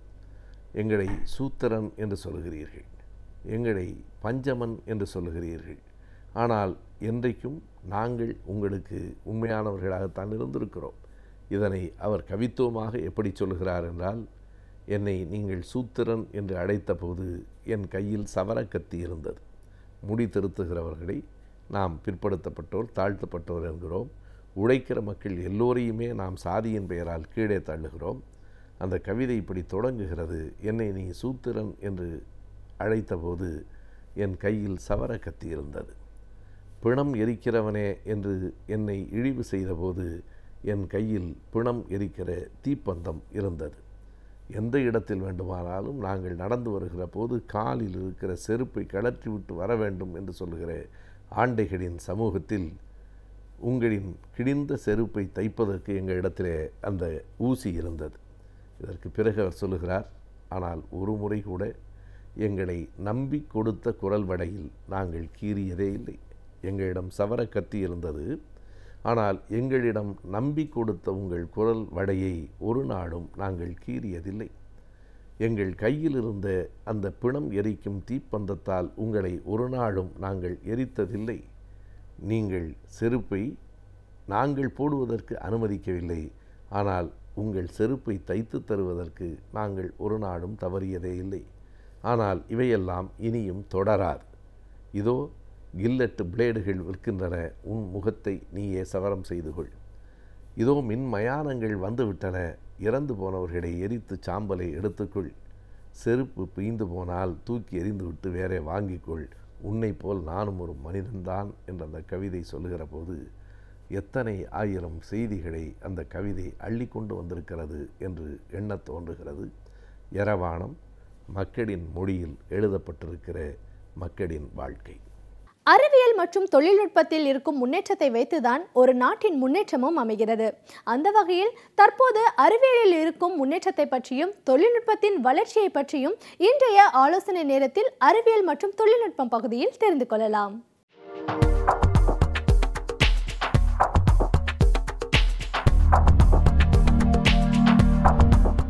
வணக்கம் நேயர்களே, எனது இனிய காலை வணக்கம். சயின்ஸ் அண்ட் டெக்னாலஜிங்கிற தொகுப்பில் அட்வான்ஸ்மெண்ட் கம்ப்யூட்டர் சயின்ஸ் அப்படிங்கிற பிரிவில் நம்ம இன்றைக்கி பார்க்க போகிற தலைப்பு e-commerce and M-commerce, electronic commerce and mobile commerce, மின்னணு வர்த்தகம் மற்றும் அலைபேசி வர்த்தகம் அப்படின்னு தமிழில் சொல்லலாம். இப்போது இந்த இ-காமர்ஸ்னால் என்ன, இதோட டைப்ஸ்லாம் என்னென்ன இருக்குது, எம்-காமர்ஸ் எப்படி போகுது, எம்-காமர்ஸில் வந்து அதோட சர்வீசஸ் அண்ட் அப்ளிகேஷன்ஸ் என்னென்ன, அட்வான்டேஜஸ் என்ன, டிஸ்அட்வான்டேஜஸ் என்ன, இது எல்லாமே இந்த பிரிவில் நம்ம இன்றைக்கி பார்க்க போகிறோம். இப்போது commerce, first of all commerce, இப்போ வர்த்தகம் அப்படிம்போம். வர்த்தகம்னா இப்போ ஒரு மணி, ஒரு எக்ஸ்சேஞ்ச், அதாவது ஒரு பரிமாற்றம், அதுதான் வர்த்தகம். அது வந்து ஒரு இடத்துலேருந்து இன்னொரு இடத்துக்கு, ஒரு பர்சன்லேருந்து இன்னொரு பர்சன், அதாவது பண பரிமாற்றமாக இருக்கலாம், இன்ஃபர்மேஷன் தகவல் பரிமாற்றமாக இருக்கலாம், சர்வீசஸ் சேவை பரிமாற்றமாக இருக்கலாம், இது மாதிரி நிறைய பொருட்கள் பரிமாற்றமாக இருக்கலாம். இது எல்லாமே வந்து வர்த்தகம், இதுதான் வர்த்தகம், அதான் காமர்ஸ். இப்போ எலக்ட்ரானிக் காமர்ஸ், எலக்ட்ரானிக் மார்க்கெட்டிங் கூட சொல்லலாம். எலக்ட்ரானிக் மார்க்கெட்டிங்னா கம்ப்ளீட்டாக இப்போ வர்த்தக பரிமாற்றம் எல்லாமே சொன்னோம். மணி, இன்ஃபர்மேஷன், சர்வீசஸ், குட்ஸு எல்லாமே சொன்னோம். இது எல்லாமே வந்து இன்டர்நெட் மூலமாக போகிறது தான் எலக்ட்ரானிக் காமர்ஸ். எலக்ட்ரானிக் காமர்ஸ் முதல்ல இன்ட்ரடியூஸ் பண்ணும் போதெல்லாம் கொஞ்சம் ஃபெயிலியராக கூட இருந்தது. அதுக்கப்புறம் அந்த நிறைய வல்லுநர்கள்லாம் அதில் ஒர்க் அவுட் பண்ணி செக்யூரிட்டிலாம் ஸ்ட்ராங்காக கொண்டு வந்து இப்போ அதுதான் நம்பர் 1 இருக்குது. அதோட அட்வான்ஸ்மெண்ட் தான் ஆக்சுவலி எம்-காமர்ஸ். இப்போ இதோட டைப்ஸ் பார்த்தோம்னா இ-காமர்ஸில் நிறைய டைப்ஸ் இருக்குது. இப்போ B2B அப்படிம்போம், அதாவது பிஸ்னஸ் டு பிஸ்னஸ். ஒரு பிஸ்னஸ் வந்து அவங்களோட இன்ஃபர்மேஷன்ஸ்லாம் ஒரு வெப்சைட்டில் போட்டோம் அப்படின்னா அந்த வெப்சைட்லேருந்து ஆர்டர் ப்ளேஸ் பண்ணி இன்னொரு பிஸ்னஸ்காரர் என்ன பண்ணுவாங்க, அதுலேருந்து எடுத்து ஆர்டர் ப்ளேஸ் பண்ணி இவங்க 2 பேரும் பிஸ்னஸ் ட்ரான்சாக்ட் பண்ணிக்குவாங்க. ஃபார் எக்ஸாம்பிள் இப்போ இன்டெல் வந்து சிப்பு இன்ட்ரடியூஸ் பண்ணுறாங்க. சிப்பை வந்து இன்ஃபர்மேஷன்ஸ் வெப்சைட்டில் போடுவாங்க. இப்போ டெல்லோ, HP, HCL எல்லா கம்பெனிஸ்லாம் வந்து அந்த சிப்பை வந்து அவங்க ப்ரொடியூஸ் பண்ணி ட்ரான்சாக்ட் பண்ணி அவங்க பர்ச்சேஸ் பண்ணிவிட்டு அதுலேருந்து நமக்கு கம்ப்யூட்டர் ரெடி பண்ணி அவங்க கொடுப்பாங்க. இது மாதிரி டிக்கெட் ஏஜென்ட்டு, இப்போ நம்ம ஏதாவது டிக்கெட் புக் பண்ணுறதுனா டிக்கெட் ஏஜென்ட்டு கொடுக்கலாம். டிக்கெட் ஏஜென்ட் வந்து கம்பெனிக்காரங்களுக்கு போவாங்க, அது என்ன புக்கிங் இருக்கோ அந்த ஏஜென்சியோட கட்டாயம் பண்ணி வச்சுட்டு. ஸோ இது வந்து business to business. Business to consumer அப்படின்னா பிஸ்னஸ் இருக்குது, கன்சியூமர் நேரடியாக போயிட்டு அவங்க வெப்சைட்டில் போயிட்டு ட்ரான்சாக்ட் பண்ணிடலாம். ஸோ ஆர்டர் ப்ளேஸ் பண்ணி ஆர்டர் ரிசீவ் ஆன உடனே நமக்கு பேமெண்ட் பண்ணிடலாம். இது பிஸ்னஸ் டு கன்சியூமர். அது மாதிரி பிஸ்னஸ் டு கவர்மெண்ட் அப்படின்றது. பிஸ்னஸ் டு கவர்மெண்ட்னா பிஸ்னஸ், நம்ம குட்ஸ்லாம் வந்து இப்போ பப்ளிக் செக்டார்லாம் இருக்குது, நம்ம குட்ஸே அங்கேயே விற்போம். இப்போ ஆடிட்டிங் கம்பெனிலாம் இருக்குது, அவங்க டேக்ஸ் பே பண்ணுவாங்க, லைசன்சிங் ப்ரொசீஜர், இதெல்லாம் வந்து B2G. கஸ்டமர் டு கஸ்டமர், இப்போ நான் ஒரு கஸ்டமர், இன்னொரு கஸ்டமர், நான் வந்து ஒரு நெய்பருக்கு நான் ஒரு பைக் வைக்கிறேன் அப்படின்னா வந்து அது கஸ்டமர் டு கஸ்டமர். இதே இது G2B, அதாவது கவர்மெண்ட் டு பிஸ்னஸ்ம்பாங்க. கவர்மெண்ட் டு பிஸ்னஸ் அப்படின்னா இப்போ கவர்மெண்ட்லேயே எல்லா ப்ராஜெக்ட்டும் அவங்களே எடுக்க முடியாது, சில இதெல்லாம் வந்து அவுட் சோர்சிங் பண்ணி பிஸ்னஸ்க்கு கொடுக்கலாம். ஸோ அதுவும் கவர்மெண்ட் டு பிஸ்னஸ். இப்போ சில இது ஏலம் எடுப்பாங்க, சில இது டெண்டர் போடுவாங்க, இதெல்லாம் பிஸ்னஸ் கொடுக்குறது கவர்மெண்ட் டு பிஸ்னஸ். இதே மாதிரி government to consumer. Government to consumer வந்து இப்போ NIC, நேஷனல் இன்ஃபர்மேட்டிக் சென்டர், இப்போ TN.nic.ac.in அதே மாதிரி AP.nic.ac.in இதெல்லாம் வந்து ஒவ்வொரு ஸ்டேட்டுக்கும் வந்து அந்த NIC நேஷனல் இன்ஃபர்மேட்டிக்ஸ் சென்டர் தான் கவர்மெண்ட் ரிலேட்டடாக உள்ள ப்ராஜெக்ட்ஸ் ஃபுல்லாக கவர்மெண்ட் ரிலேட்டட் வெப்சைட்ஸ் எல்லாம் மெயின்டைன் பண்ணுறது. ஸோ அந்த மாதிரி ஆல் கவர்மெண்ட் இன்ஃபர்மேஷன்ஸ்லாம் இப்போ கொடுக்குறது வந்து நேராக கவர்மெண்ட்லேருந்து கன்சியூமருக்கு இது மாதிரி கொடுக்கலாம். That is a government to consumer. So இதெல்லாம் போக கடைசியாக வந்து தான் எம்காமர்ஸ், இதோட அட்வான்ஸ்மெண்ட் தான். இப்போ இதுவரை பார்த்தது ஃபுல்லாக இன்டர்நெட் மூலமாக பண்ணுறோம். இப்போது எம்காமர்ஸ் வந்து இது வந்து நம்ம with handheld services, handheld devices மூலமாக பண்ணுறோம். இதே வர்த்தகங்கள் தான். பட் அது வந்து நம்ம கையில் இருக்கிற மொபைல் ஃபோன் இல்லாட்டி ஸ்மார்ட் ஃபோன் இல்லைன்னா PDA பர்சனல் டிஜிட்டல் அசிஸ்டன்ட் அப்படிம்பாங்க, அதை வச்சே நம்ம பண்ணிடலாம். ஸோ இந்த முனையை வச்சு நமக்கு மொபைலில் வந்து யூசர் பாயிண்ட் ஆஃப் வியூ, அந்த ப்ரொடியூசர் பாயிண்ட் ஆஃப் வியூ நிறைய அட்வான்டேஜஸ்லாம் இருக்குது. என்ன இப்போ வர்த்தகம் பண்ணனாலும் ஒரே இடத்துலேருந்து நம்ம எல்லாமே பண்ணிடலாம். அவங்களுக்கு ப்ரொடியூசர் பாயிண்ட் ஆஃப் வியூ எப்படி சொல்லலாம்னா, அவங்களுக்கு வந்து ஒரு வேல்யூ ஆடட் சர்வீசஸாக இருக்கும். ஸோ ஒரு பார்ஷியாலிட்டி பார்க்க முடியாது, எல்லாருக்குமே காமன் ரேட்டு தான். இப்போ தெரிஞ்சவங்க அப்படின்னு சொல்லிட்டு அவங்களுக்கு ரெடியூஸ் பண்ண முடியாது, எல்லாருக்குமே ஒரு காமன் ரேட்டாக வச்சுனா ஒரு ஹெல்த்தியஸ்ட் பிஸ்னஸாக இருக்கும். இப்போது இதோட சர்வீசஸ் அண்ட் அப்ளிகேஷன்ஸ் அதுதான் எம்காமர்ஸில் ரொம்ப முக்கியமானது. இப்போ பார்த்திங்கன்னா மொபைல் டிக்கெட்டிங் அப்படின்னு இருக்குது. மொபைல் டிக்கெட்டிங்னா நம்ம இருக்கிற இடத்துலேருந்தே எல்லா டிக்கெட் நம்ம எடுக்கிறதா, ஒரு குரூப்புக்கு எடுக்கணும், ஒரு குரூப் பிளான் பண்ணுறோம், எடுக்கலாம். இது கேன்சல் பண்ணுறதா இருந்தால் ஒரு பார்ட் ஆஃப் த போர்ஷன்ஸ் மட்டும் கேன்சல் பண்ணுறதா இருந்தால் கேன்சல் பண்ணலாம், அதுவும் பண்ணலாம். இப்போது இது மொபைல் இது வந்து எங்கெங்கே போகுது. இப்போ mobile computing, mobile ticketing book பண்ணும்போது பார்த்திங்கன்னா சினிமா டிக்கெட் புக் பண்ணலாம், ஏர்லைன் ரிசர்வேஷன் பண்ணலாம், ரயில்வே ரிசர்வேஷன் பண்ணலாம். இது வந்து நமக்கு ஏதாவது ஒரு கன்சர்ட், ஏதாவது ஒரு ஈவெண்ட் நடக்குது, அதுக்கு புக் பண்ணலாம். ஸோ எல்லாமே கம்ப்ளீட்டாக வந்து மொபைல் டிக்கெட்டிங்கில் உண்டு. மொபைல் மணி ட்ரான்ஸ்ஃபர்னு இருக்குது அடுத்தது. மொபைல் மணி ட்ரான்ஸ்ஃபர்னால் இப்போ ICICI வந்து IMPS, அதாவது இன்டர் பேங்க் மொபைல் பேமெண்ட் சர்வீஸ்னு ரிலீஸ் பண்ணாங்க. அது மூலமாக நம்ம மணி என்ன ஒரு பேங்க்லேருந்து இன்னொரு பேங்க்குக்கு, நம்ம ஒரு பர்சன்ட்டு இன்னொரு பர்சன், எல்லா வித ட்ரான்ஸ்ஃபரும் நம்ம பண்ணிக்கலாம். Content purchase and delivery third.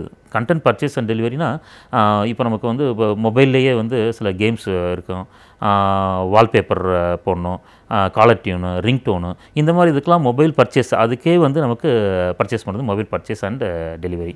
இது பார்த்திங்கன்னா இன்ஃப்ராஸ்ட்ரக்சர் அண்ட் சர்வீசஸ், இன்ஃபர்மேஷன் சர்வீசஸ்னால் பார்த்திங்கன்னா இப்போது நார்மல் ஃபோனை வச்சு பேசுகிறோம், அது தவிர சில நியூஸு, வெதர் ஃபோர்காஸ்ட்டு, இப்போ நம்ம கிரிக்கெட் நடக்குது, ஸ்கோர்ஸு, ஸ்டாக்கோட ரேட்ஸு, இந்த மாதிரி இன்ஃபர்மேஷன்ஸ் எல்லாமே வந்து ப்ரொவைட் பண்ணுவாங்க. மொபைல் காமர்ஸில் பண்ணலாம்.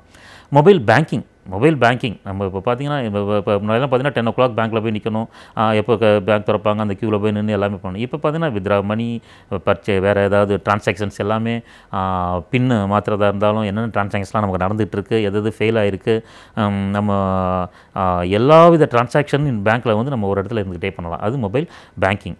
மொபைல் ப்ரௌசிங்னால் நம்ம வந்து போயிட்டே இருக்கோம், ஒரு ட்ராவல் பண்ணும்போது நம்ம திடீர்னு ஒரு ஹோட்டல் போகணும், இதுக்கு நியர்பை என்னென்ன இருக்குது ப்ரௌஸ் பண்ணலாம். இப்போ நமக்கு போகும்போது பெட்ரோல் ஃபியூயல் ரொம்ப லெவல் கம்மியாக இருக்குது, அடுத்து வந்து நமக்கு ஒரு 5 kilometers தான் போகும், அதுக்குள்ளே பெட்ரோல் பங்க் இருக்கா அப்படின்னு நம்ம ஸோ ப்ரௌசிங் பண்ணி நம்ம பார்த்துக்கலாம். இது மொபைல் மார்க்கெட்டிங் அண்ட் அட்வர்டைசிங் இப்போ வந்து எல்லா கார்ப்பரேட்டில் பார்த்திங்கன்னா எல்லா சர்வீசஸையும் இப்போலாம் மார்க்கெட்டிங் அட்வர்டைசிங் மாற்றிட்டாங்க. அதாவது மார்க்கெட்டிங் அட்வர்டைசிங்கே வந்து நம்ம எப்படி, அதாவது SMS marketing, digital marketing, message marketing, media marketing, streaming, audio streaming எல்லாமே பண்ணுவாங்க. இப்போ பேமெண்ட் மெத்தட்ஸ் எப்படி இதெல்லாம் பண்ணுறோம், அப்போ பேமெண்ட் எப்படி பண்ணுறது, அதுக்கு ஒரு டைப்ஸ் இருக்குது. அதாவது ப்ரீமியம் ரேட் டெலிஃபோன் நம்பர்ஸ், ஒரு ஃபேன்சி நம்பர் இருக்கும், சில நம்பர்ஸ்லாம் வந்து யூனிக்காக இருக்கும், அந்த நம்பருக்கு நம்ம ஃபோன் பண்ணோம்னா அதோட சர்வீசஸ் வந்து சாட்டிஸ்ஃபை ஆகும். இப்போது இதில் காம்படிஷன் இருக்குது, அது ஓட்டிங் பண்ணுறோம். ஸோ அந்த ஓட்டிங் வந்து இந்த இப்போ நம்பர்ஸ் கொடுக்கும்போது சார்ஜ் அதிகமாகும், பட் அந்த மாதிரி இது பண்ணலாம். அது மாதிரி டைரக்ட் மொபைல் பில்லிங், இது வந்து நார்மலாக நம்ம இப்போ பின் நம்பர் இருக்குது, பர்சனல் ஐடென்டிஃபிகேஷன் நம்பரு, அப்போ வந்து ஒன் டைம் பாஸ்வேர்ட் கிரியேட் ஆகும். அதே மாதிரி இன்டர்நெட் மாதிரியே பண்ணலாம். மேக்ரோ அண்ட் மைக்ரோ பேமெண்ட் சர்வீஸ்ன்னு இருக்குது. மேக்ரோ பேமெண்ட்டுங்கிறது $US இப்போ $10 மேலே உள்ளதெல்லாம் ஒரு கிரெடிட் கார்டில் பாஸ் பண்ணால் மேக்ரோ பேமெண்ட், $10 உள்ளே உள்ளதெல்லாம் பண்ணோம்னா அது மைக்ரோ பேமெண்ட். இதே மாதிரி மொபைல் வேலெட்டு, அதை நம்ம பர்ஸ் மாதிரி, வேலெட்னாவே பர்ஸ், நம்ம ப்ரீபெய்டு டாப்அப் பண்ணுறோம், போஸ்ட்பெய்டு வைக்கிறோம், போஸ்ட்பெய்டு வந்து நமக்கு குவார்ட்டர்லியோ மந்த்லியோ இது பண்ணுறோம். இன்னொன்று இப்போ பார்த்திங்கன்னா பேடிஎம் தான் இப்போ நம்மளோட டேஸ் பார்த்திங்கன்னா இப்போ ஒரு 80% ஆஃப் இது வந்து பேடிஎம்மில் தான் இருக்குது. பேடிஎம் வந்து அக்செப்ட் பண்ணுறாங்க. ஸோ நம்ம பர்ச்சேஸ் ஃபுல்லாக அதில் பண்ணலாம், எல்லா சர்வீசஸுமே அதிலே பண்ணலாம். அப்புறம் வந்து நம்ம வந்து இப்போ இந்த அளவுக்கு நமக்கு இப்போ இதெல்லாம் பண்ணும்போது எல்லாமே யூஸ் டு ஆகிட்டோம். பேமெண்ட்டு சர்வீசஸ் இப்போ டிஸ்அட்வான்டேஜஸ்லாம் பார்த்தீங்கன்னா போர்ட்டபிலிட்டி, நம்ம மொபைல் எங்கே வேணாலும் கொண்டு போகலாம், இதோட பர்சனலைசேஷன்ஸ் இருக்குது. அதே மாதிரி டிஸ்அட்வான்டேஜ் பார்த்தீங்கன்னா ஸ்பீடு, ஸ்டோரேஜ் கெப்பாசிட்டி, இது மாதிரிலாம் இருந்தாலுமே நம்ம இப்போ உள்ள சூழ்நிலை நம்ம இந்த ஜென்ரேஷனில் இருக்கிறோம் அப்படின்னா உண்மையிலே நம்ம we are the very luckiest. இப்போ ஒரு 10 வருஷம் 15 வருஷத்துக்கு முன்னாடினா ஒரு ஃபோனே பண்ணுறதா இருந்தால் கூட பெரிய இங்கேருந்து செங்கல்பட்டு பண்ணுறதுக்கான ஒரு ட்ரங்க் கால் புக் பண்ணி போஸ்ட் ஆஃபீஸ் போய் ஒரு லாங் டோன் வந்து இங்கேருந்து பேசி ஒரு 2 நிமிஷம் கழிச்சு தான் அங்கேயே கேட்கும். அந்த மாதிரிலாம் இருக்கும். இப்போலாம் பார்த்தீங்கன்னா ஐஎம்ஓ காலு, Skype, there are so many advantages இருக்குது. இப்போ டீம் வியூவர்னு ஒன்று இருக்குது. நம்ம கம்ப்யூட்டர் கண்ட்ரோல் அங்கே கொடுத்தாலும் யூஎஸில் உள்ளவங்க அதை அப்படியே கண்ட்ரோல் பண்ணி நமக்கு ஆக்சஸ் கொடுப்பாங்க. இதே மாதிரி இப்போ நம்ம டிவிஸ்லாம் எவ்வளோ ஹை டென்சிட்டியோட டிவிஸ்லாம் நமக்கு வந்திருக்கு. ஹை டென்சிட்டியோடு நம்ம பார்க்கலாம். முன்னாலெல்லாம் ஒரு சின்ன இது பார்க்குறதுனா கூட நிறைய ஃபெசிலிட்டிஸ் இருக்காது. ஸோ நம்ம இந்த ஜென்ரேஷனில் இருக்கிறத நல்ல பாசிட்டிவாக நல்ல டெக்னாலஜிலாம் வந்து எனர்ஜெட்டிக்காக யூஸ் பண்ணி ஹாப்பியாக நம்ம லைஃப்பை கொண்டு போவோம். இதுதான் வந்து நம்ம மொபைல் காமர்ஸோட சாராம்சம். அடுத்த வாரம் நம்ம வந்து இதே மாதிரி அட்வான்ஸ்மெண்ட் கம்ப்யூட்டர் சயின்ஸில் இன்னொரு டாப்பிக்கோட பார்க்கலாம். நன்றி. நம் சுற்றுச்சூழல் தூய்மையாக இருந்தால்தான் நம்முடைய சமூகம் சிறப்பாக இருக்கும். சுற்றுச்சூழலை எவ்வாறு மாசுபடாமல் பாதுகாக்கலாம், எவ்வாறு தூய்மையாக வைத்துக் கொள்ளலாம் என்பதை பற்றி நம்மிடையே பகிர்ந்து கொள்ள வந்திருக்கிறார் டாக்டர் வின்சென்ட் அவர்கள். நிகழ்ச்சியில் நிறைவு பகுதியாக வரவிருப்பது சுற்றுச்சூழல்.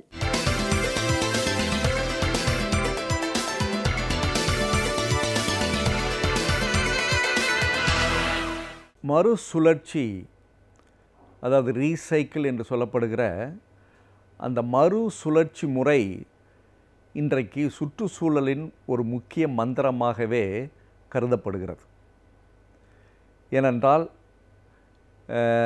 தேவையற்ற பொருட்களை அல்லது பயன்படுத்திய பொருட்களை மறுசுழற்சியின் மூலம் பயன்படுத்துகிற ஒரு உத்திதான் இந்த ரீசைக்கிள் ஆர் மறுசுழற்சி முறை என்று கருதப்படுகிறது. நான் குறிப்பிட்டது போல இந்த மறுசுழற்சி என்பது ஒரு சுற்றுச்சூழல் பாதுகாப்பின் ஒரு முக்கிய மந்திரமாகவே இருக்கிறது. ஏனென்றால் நாம் பயன்படுத்துகிற அத்தனை பொருள்களும் பயன்படுத்தப்பட்ட ஒவ்வொரு பொருள்களுமே பல நேரங்களில் வீணாக செல்லக்கூடியதாகத்தான் இருக்கிறது. அவ்வாறு வீணாக போகிற பொருள்கள்தான் நம்முடைய சுற்றுச்சூழலுக்கு ஒரு பெரிய தர்ம சங்கடமாக வந்து சேர்கிறது. ஏனென்றால் தேவையற்ற பொருள்கள் நம்முடைய சுற்றுச்சூழலில் படுகிற பொழுது அதுதான் குப்பையாக மாறுகிறது. இன்றைக்கு நாம் செல்கிற ஒவ்வொரு இடங்களிலுமே குப்பைகள் அதிகமாக குமிந்து கிடப்பதற்கே காரணம் நாம் பயன்படுத்திய அத்தகைய பொருள்கள் வீணாக எத்தகைய பராமரிப்பும் இல்லாமல் அங்கே போடுகிற முறையினால்தான் இன்றைக்கு நம்முடைய சுற்றுச்சூழல் மிகவும் பாதிப்புக்குள்ளாயிருக்கிறது. ஆனால்தான் நம்முடைய சுற்றுச்சூழலை சுத்தம் செய்ய வேண்டும் என்று சொல்வதற்கே காரணம் நம் சுற்றி இருக்கிற அந்த குப்பையாக இருக்கிற அந்த பயனற்ற பொருள்களால் ஏற்பட்ட விளைவுதான் என்பது இப்பொழுது நமக்கு எளிதாக புரிகிறது. ஆனால் இந்த மறுசுழற்சி முறை என்ற அந்த முறை எப்பொழுது வந்திருக்கிறது என்றால், குப்பைகளை மேலாண்மைப்படுத்துகிற ஒரு உத்திக்கு நாம் செல்கிற பொழுதுதான் இத்தகைய முறை வருகிறது. அதனுடைய முதல் படியாகத்தான் செக்ரிகேஷன் ஆஃப் வேஸ்ட் என்று சொல்வார்கள். அதாவது குப்பைகளை பிரித்து ஆளுகிற, அதை பயன்படுத்துகிற ஒரு முறை. அதுதான் மக்கும் குப்பை, மக்கா குப்பை என்று சொல்லப்பட்டு, அந்த மக்கும் குப்பையை உரமாக்குகிற முறை இதுவரை அது வேறு விதமாக பயன்படுத்தப்பட்டு, ஆனால் இன்றைக்கு உரமாக பல சூழ்நிலைகளில் பயன்படுத்தப்பட்டு கொண்டிருக்கிறது. இன்னும் சொல்ல வேண்டுமென்றால், சில தொழில் நிறுவனங்கள் அத்தகைய பொருள்களை உரங்களாக மாற்றி நம்முடைய விவசாயத்துக்கு பயனுள்ள பொருள்களாக மாற்றி தருகிறது என்பது ஒரு பெரிய வரவேற்கத்தக்கது. அத்தகைய பல தொழில்நுட்பங்களும் தொழிற்சாலைகளும் இன்னும் பல உருவாகிற பொழுது நிச்சயமாக குப்பை என்று சொல்லப்படுகிற அந்த தேவையற்ற பொருள்கள் சில நேரங்களில் அத்தேவையாக மாறிவிடுகிறது. அதுபோன்று தான் மக்கா குப்பை என்று சொல்கிறோமே, அந்த மக்காத குப்பை, இரும்பு, பிளாஸ்டிக் இது போன்ற பொருள்கள் இன்றைக்கு மறுசுழற்சியின் மூலம் மீண்டும் நமக்கு தேவையான ஒரு பொருளாக மாறி வருகிறது என்பதை நினைத்து பார்க்கிற பொழுது, ஒரு புறம் அந்த சுற்றுச்சூழலை சுத்தமாக வைப்பதற்கு பயன்படுவதோடு இல்லாமல் அதுவும் ஒரு பொருளீட்டுகிற முறையாக மாறுகிற பொழுது நம் நாட்டினுடைய ஒரு பொருளாதாரமும் முன்னேறுகிறது என்பதையெல்லாம் வைத்து பார்க்கிற பொழுது, நாம் பயன்படுத்துகிற ஒவ்வொரு பொருள்களுமே எந்த அளவிற்கு பயனுள்ளதாக மாற்றிக்கொள்ளலாம் என்பது இரண்டுமே ஒரு உதாரணமாக நாம் எடுத்துக்கொள்ளலாம். இவ்வாறு மறுசுழற்சி செய்வதன் மூலம் ஏற்படுகிற நன்மை என்னவென்று பார்க்கிற பொழுது, முதலில் தேவையற்ற பொருள்களை குப்பைகளாக மாற்றுகிற அந்த சூழல் தடுக்கப்படுகிறது. இரண்டாவதாக, அத்தகைய தேவையற்ற பொருள்கள் ஒரு பயனுள்ள பொருள்களாக மாறிவிடுகிறது. மூன்றாவது, நம்முடைய சுற்றுச்சூழலில் முக்கியமாக அங்கமாக இருக்கிற ஆக்சிஜன் என்று சொல்லப்படுகிற அந்த வாயுவை அதிகரிப்பதோடு இல்லாமல் கார்பன் டை ஆக்சைடு என்று சொல்லப்படுகிற நச்சுத்தன்மையான காற்றை வாயுவை உருவாக்குகிற முறையில் ஒரு பெரிய நல்ல முன்னேற்றம் ஏற்படுகிற ஒரு சூழல். இன்னும் சொல்ல வேண்டும் என்றால், இன்றைக்கு உலக வெப்பமயமாக்கல் என்று சொல்கிறோம். பல நேரங்களில் தேவையற்ற பொருள்களால் ஏற்பட்ட தேவையற்ற விஷயம்தான் இது. அவற்றை இன்றைக்கு கையாளுகிற ஒரு சூழலும் உருவாகியிருப்பதற்கே காரணம் இந்த மறுசுழற்சியின் மூலம், இந்த ரீசைக்ளிங் ப்ராசஸ் என்று சொல்கிறார்களே, அந்த மறுசுழற்சியின் மூலம் ஏற்பட்ட ஒரு உன்னதமான மாற்றம் என்று தான் சொல்ல வேண்டும். ஆனால்தான் இன்றைக்கு மறுசுழற்சியின் மூலம் உற்பத்தி செய்யப்பட்ட பொருள்களை ஒரு குறியீடாக, ஒரு அம்புக்குறி போன்று 3 குறிகளை கொடுத்து அது மறுசுழற்சியின் மூலம் செய்யப்பட்ட பொருள்கள் என்பதை இன்றைக்கு வெள்ளிடை மலையாக குறிப்பிடுகிறார்கள் என்று சொன்னால், அத்தகைய தேவை, அத்தகைய தொழில்நுட்பம் இன்றைக்கு நமக்கு தேவையாக இருப்பதை உணர்ந்ததனுடைய விளைவாகத்தான் இன்றைக்கு அதுக்கு ஒரு அங்கீகாரம் கொடுக்கிற வகையில் அந்த குறியீடு இன்றைக்கு மறுசுழற்சியின் மூலம் உருவாகிய பொருள்களுக்கு கொடுக்கப்படுகிறது. அதோடு இன்றைக்கு எத்தகைய பொருள்கள் மறுசுழற்சியின் மூலம் நல்ல பயனுள்ள பொருள்களாக உருவாக்கி கொண்டிருக்கிறது என்பதை பார்க்கிற பொழுது, இத்தகைய மாற்றங்கள் ஏன் முதலிருந்தே வந்திருக்கக்கூடாது என்ற ஒரு வினாவும் நமக்கு வருகிறது. பொதுவாகவே பல நேரங்களில் நாம் பாடம் கற்றுக்கிற பொழுது, அந்த மாற்றத்தை புரிந்து கொள்கிற பொழுது நிச்சயமாக அதனால் அந்த இடத்திற்கு நன்மை ஏற்படும் என்பதை போல இந்த சுற்றுச்சூழலுக்கும் இன்னைக்கு ஒரு நன்மை ஏற்பட்டு கொண்டிருக்கிறதுக்கே முதல் காரணம், இந்த மாதிரி மறுசுழற்சியின் மூலம் வீணான பொருள்களை எத்தகைய சூழ்நிலையும் நாம் தேவையற்ற முறையில் பயன்படுத்தக்கூடாது என்பதோடு இல்லாமல், இந்த மறுசுழற்சியின் மூலம் செய்யப்படுகிற அந்த பொருள்களை நாம் பயன்படுத்துவதனால் புதிதாக இயற்கையிலிருந்து இயற்கை வளங்களாக இருக்கக்கூடிய அத்தகைய பொருள்களையும் நாம் பயன்படுத்துவதை சற்று தாமதப்படுத்துகிறோம் என்பதும் ஒரு முக்கியம். ஏனென்றால் இயற்கை வளங்கள் நமக்கு அள்ளி தருகிற அத்தகைய பொக்கிஷங்கள் அனைத்தையுமே நாம் பயன்படுத்திவிட்டால் வருகிற தலைமுறைக்கு இல்லாமல் சென்றுவிடும். ஆனால்தான் இன்றைக்கு இந்த மறுசுழற்சியின் மூலம் பல உன்னதமான விஷயங்கள் நடைபெற்று கொண்டிருக்கிறது.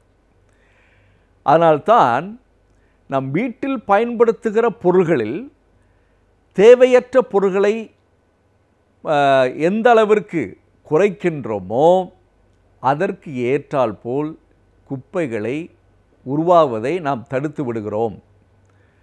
அடுத்து இத்தகைய பொருள்கள் மூலமாக நாம் ஒரு நாட்டினுடைய பொருளாதாரத்தையும் பாதுகாக்கிறோம் என்று ஒரு சூழல் உருவாகி இருக்கிறது. இன்றைக்கு பல நிறுவனங்களில் ISO என்று சொல்கிறார்களே, அந்த சுற்றுச்சூழலை பாதுகாக்கக்கூடிய உத்திய தரக்கூடிய பொருள்களை பயன்படுத்துகிற அந்த முறையிலும் ஒரு மாற்றம் வருவதனால் இன்றைக்கு தண்ணீரை மறுசுழற்சி செய்கிறோம். நாம் பயன்படுத்துகிற பயனுள்ள அல்லது பயனற்ற சில வாயுக்களை மறுசுழற்சி பெறுகிறோம், பல உலோகங்களை மறுசுழற்சி செய்து கொண்டிருக்கிறோம். இன்னும் சொல்ல வேண்டுமென்றால் தேவையற்ற பொருட்களை நம் மறுசுழற்சியின் மூலம் தேவையான பொருள்களாய் உற்பத்தி செய்கிற அதே நேரத்தில் இத்தகைய முறை அனைவராலும் பின்பற்றுகிற பொழுது நிச்சயமாக ஒரு பெரிய மாற்றத்தை தரக்கூடிய ஒரு திட்டமாக இது இருக்கும். அதனால் மறுசுழற்சி என்பதை நாம் புரிந்து கொண்டு அந்த மந்திரத்தை சுற்றுச்சூழல் பாதுகாப்பிற்கு பயன்படுத்துகிற பொழுது நிச்சயமாக நம்முடைய சுற்றுச்சூழல் மிகவும் சிறப்பாக அமையும்.